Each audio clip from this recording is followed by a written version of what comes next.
संगम नगरी में गंगा जमुनी संस्कृति की अनूठी मिसाल सामने आई है। यहाँ मुस्लिम परिवार शारदीय नवरात्रि के लिए चुनरी और कलावा बनाते हैं। देश के सभी प्रमुख देवी धाम में यहाँ की चुनरी चढ़ाई जाती है। पूरे देश ही नहीं बल्कि दुनिया भर में संगम नगरी प्रयागराज को आपसी सौहार्द और गंगा जमुनी संस्कृति के लिए जाना जाता है। शहर से करीब 50 किलोमीटर दूर लाल गोपालगंज कस्बे में इसका जीता जागता उदाहरण आज भी नजर आता है, जहां पर नवरात्र में देवी दुर्गा को अर्पित होने वाली चुनरी और कलावा मुस्लिम परिवार अंग्रेजों के वक्त से तैयार करते आ रहे हैं। लाल गोपालगंज कस्बे में मुस्लिम हाथों से तैयार होने वाली खास किस्म की बनी चुनरी और कलावा को मां विंध्यवासिनी, मेहर देवी, ज्वाला देवी, कामाख्या धाम, वैष्णो देवी के साथ ही प्रदेश और देश के अन्य शक्ति पीठों में बेहद श्रद्धा और आस्था के साथ चढ़ाया जाता है। इस कस्बे के मुस्लिम हाथों से तैयार होने वाली देवी मां की चुनरी और कलावे की डिमांड प्रदेश ही नहीं बल्कि देश के कोने कोने में रहती है।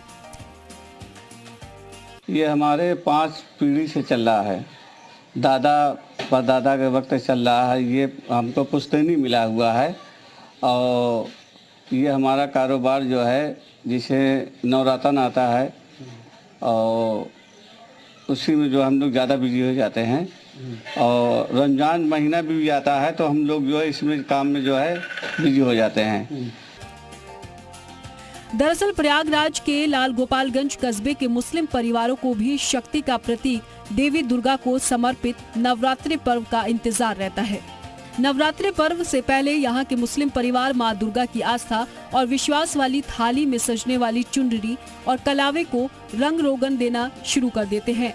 नवरात्र पर्व के करीब आते आते यहाँ पर बनने वाली चुनरी और कलावा देश के देवी धामों में पहुँचना शुरू हो जाता है। अंग्रेजों के समय से देवी धाम को जाने वाली चुनरी और कलावा तैयार करने वाले मुस्लिम तबके को भी आस्था के इस महापर्व का इंतजार रहता है। स्थानीय निवासी रियाज अहमद बताते हैं कि नवरात्रि में मां की चुनरी और कलावे से होने वाली आमदनी से ही उनके परिवार का साल भर का खर्च चलता है। इसी चुनरी और कलावे में आस्था का रंग चढ़ाकर वो अपने परिवार के भरण पोषण का जरिया बनाते हैं। यह हमारे दादा परदादा इसके जमाने से हो रहा है।